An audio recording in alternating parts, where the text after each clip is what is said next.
Emmanuel Macron fait savoir qu'il a honte, je le cite, de l'audiovisuel public et les lepénistes alors rosissent de plaisir. Ils sauront, le moment venu, ne pas aller trop loin. Ils empêcheront sa destitution et ils permettront à Michel Barnier de former un gouvernement constitué des vaincus aux élections législatives. À vrai dire, les deux familles se rejoignent parfois car tout ce petit monde communie dans la même révérence à l'égard de Vincent Bolloré ou d'Elon Musk, comme l'a récemment montré M. Kasbarian dans un numéro d'aplaventrisme un peu dégradant. Madame la Présidente, Monsieur le rapporteur, Madame la Ministre, collègues, l'audiovisuel public joue un rôle irremplaçable dans la vie démocratique. S'en prendre à l'audiovisuel public, c'est bien sûr s'en prendre à la démocratie.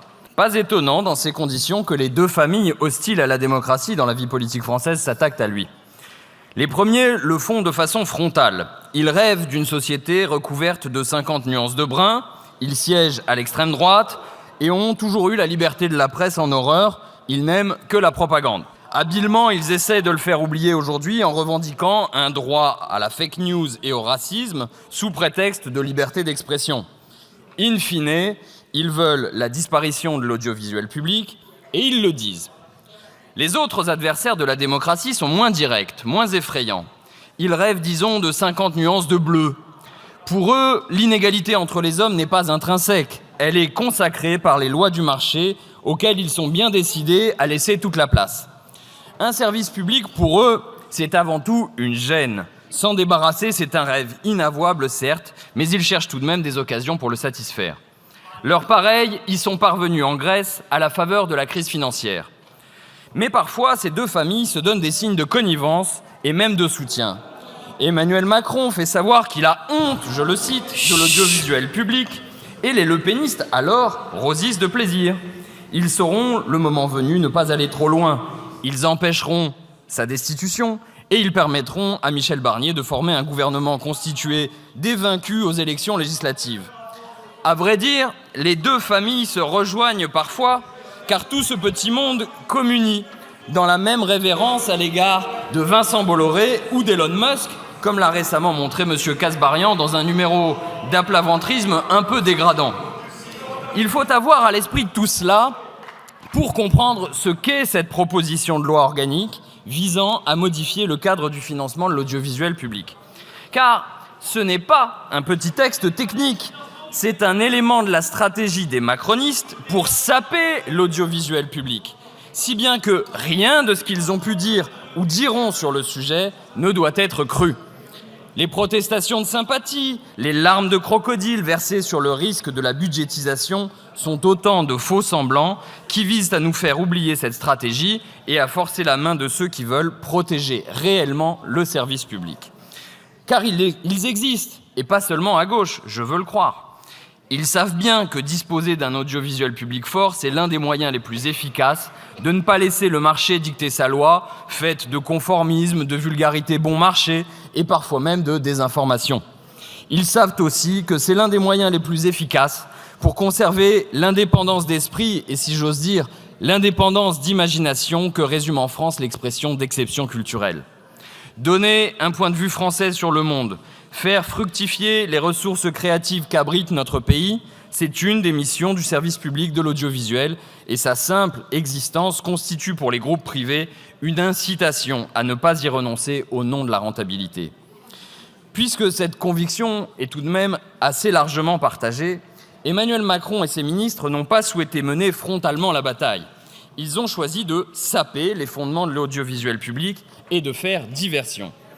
C'est ainsi qu'en août 2022, la ministre de la Culture de l'époque, débarquée par la suite pour cause de lèse-majesté bolloréenne, avait obtenu de supprimer la contribution sur l'audiovisuel public, plus communément connue dans le pays sous l'appellation de redevance télé. Alors, nous étions nombreux sur ces bancs à alerter. Nous savions qu'il faudrait, d'une façon ou d'une autre, continuer à financer la télévision et la radio publique, et que supprimer la redevance, c'était placer Radio France et France Télévisions notamment dans l'incertitude. Mais on nous avait rétorqué alors, comme le rapporteur le fait aujourd'hui, que supprimer cette redevance, c'était donner du pouvoir d'achat aux ménages. La présentation est flatteuse, certes, mais difficile à croire, quand on observe combien de fois le pouvoir d'achat des ménages a été mis à contribution au cours des 7 années de macronisme. Pour faire payer des factures d'électricité en hausse, pour dérembourser des médicaments, pour mettre à contribution les chômeurs, pour appauvrir les retraités, pour geler le point d'indice des fonctionnaires, alors là, vous ne vous préoccupez guère de donner du pouvoir d'achat aux ménages. Quant à l'idée exacte, selon laquelle la redevance était un impôt injuste, il faut dire que vous avez choisi de compenser sa perte en utilisant une partie du plus injuste des impôts, la TVA. La TVA, qui, comme chacun sait, pèse beaucoup plus lourd dans le budget des ménages modestes que dans celui des grandes fortunes. En réalité, supprimer la redevance n'avait que deux buts. Vider un peu plus les caisses de l'État, stratégie qui a conduit au désastre budgétaire que désormais plus personne n'ignore, et deuxièmement, donner au gouvernement un moyen de pression pour faire accepter le deuxième volet de sa stratégie, hostile à l'audiovisuel public. Ce deuxième volet, c'est ce qu'en termes technocratiques, on appelle la réforme de la gouvernance, c'est-à-dire la fusion de France Télévisions et de Radio France. À vrai dire, c'est un serpent de mer, mais tous les observateurs savent que c'est une mauvaise idée, qui repose sur une mauvaise compréhension des métiers des deux entreprises. Dit grossièrement, ce n'est pas parce que les uns et les autres utilisent des micros qu'ils font en réalité le même travail. Mais allez savoir pourquoi, c'est dans votre feuille de route, Madame la Ministre. L'idée a pourtant été éreintée par la plupart des anciens ministres de la Culture, interrogés sur ce sujet par notre collègue Le Grip au printemps dernier. Auditionné dans le cadre de la commission d'enquête sur le renouvellement des autorisations des chaînes TNT, dont j'avais l'honneur d'être rapporteur, Roselyne Bachelot, Fleur Pellerin, Renaud Donjeu-de-Vabre, Jacques Toubon avaient dit tout le mal qu'ils pensaient de cette idée. Ce ne sont pourtant pas des bolcheviks. Roselyne Bachelot avait averti, avec autant d'humour que de fermeté, je la cite, « Je suis une vieille bête de la vie politique.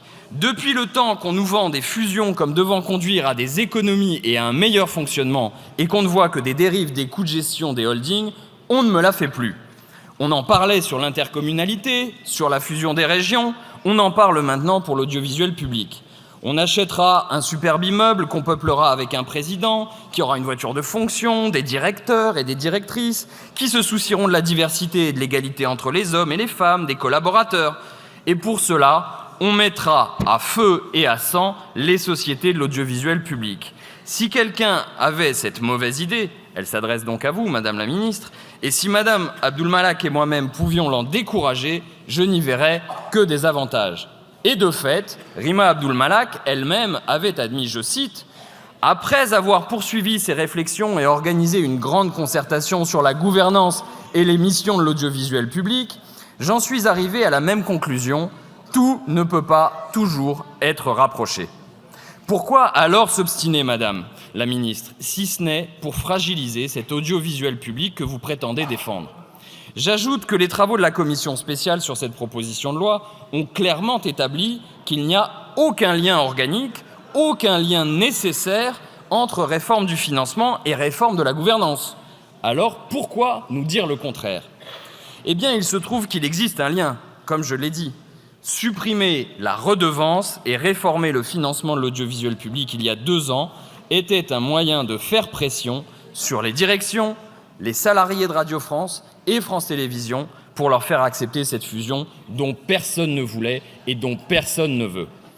Lorsqu'au mois d'août 2022, la redevance a été supprimée, il est apparu que le financement de l'audiovisuel public, grâce à l'affectation d'une part de TVA, n'était pas conforme à la loi organique relative aux lois de finances, la fameuse LOLF, qui encadre l'élaboration et l'adoption du budget de l'État.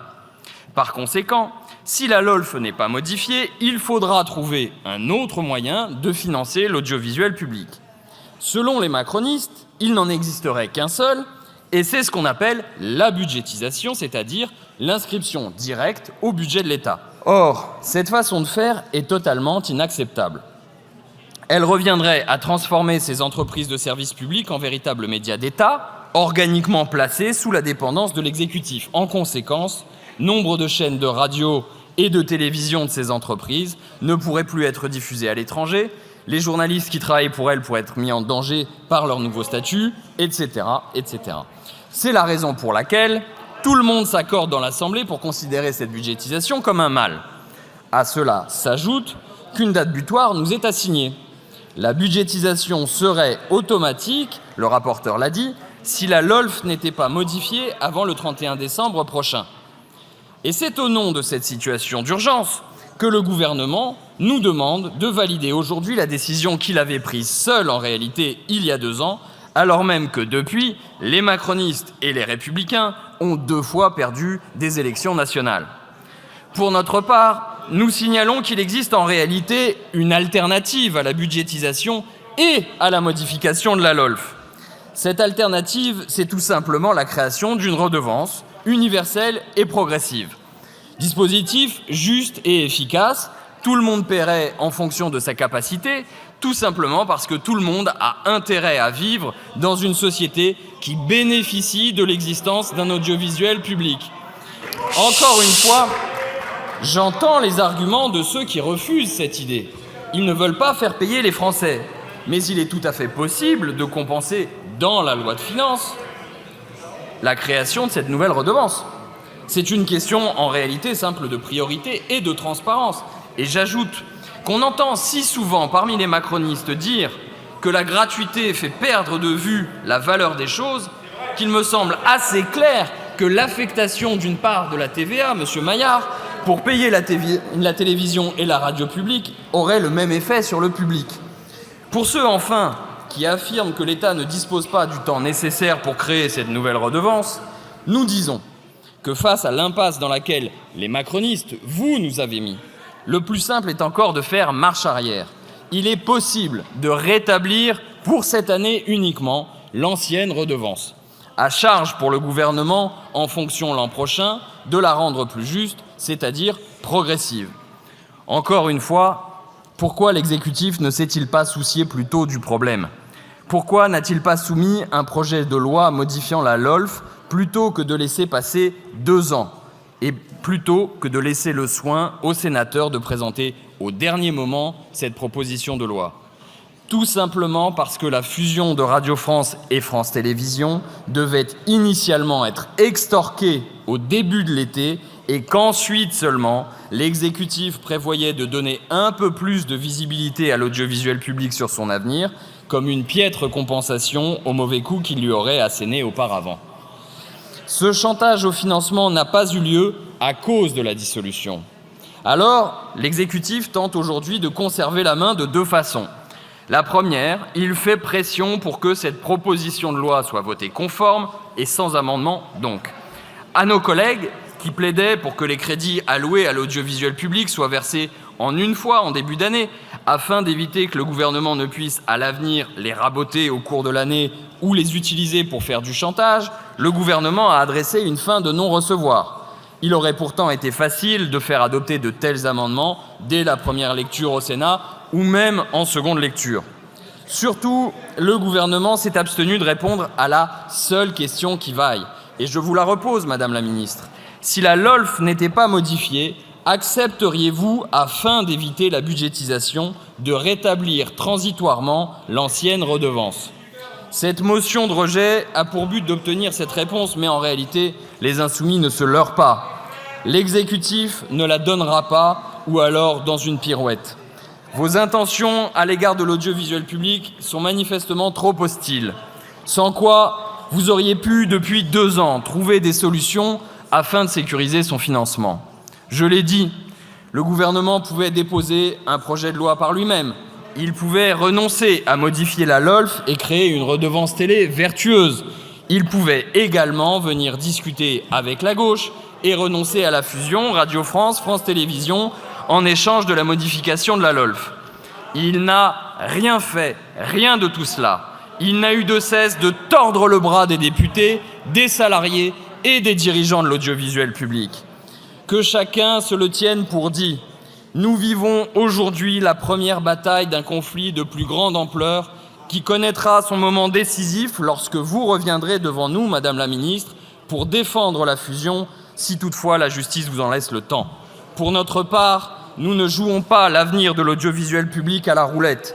Nous donnons rendez-vous à toutes celles et ceux qui s'opposeront à cette fusion dont le coût financier sera absurde, le coût humain catastrophique et le coût démocratique exorbitant. Ils pourront compter sur nous le moment venu. Pour l'heure, Nous ne croyons pas que le gouvernement ferait le nécessaire pour éviter la budgétisation si la modification de la LOLF était rejetée. Nous prenons donc nos responsabilités et retirons cette motion de rejet. Merci, Monsieur Saint-Toul.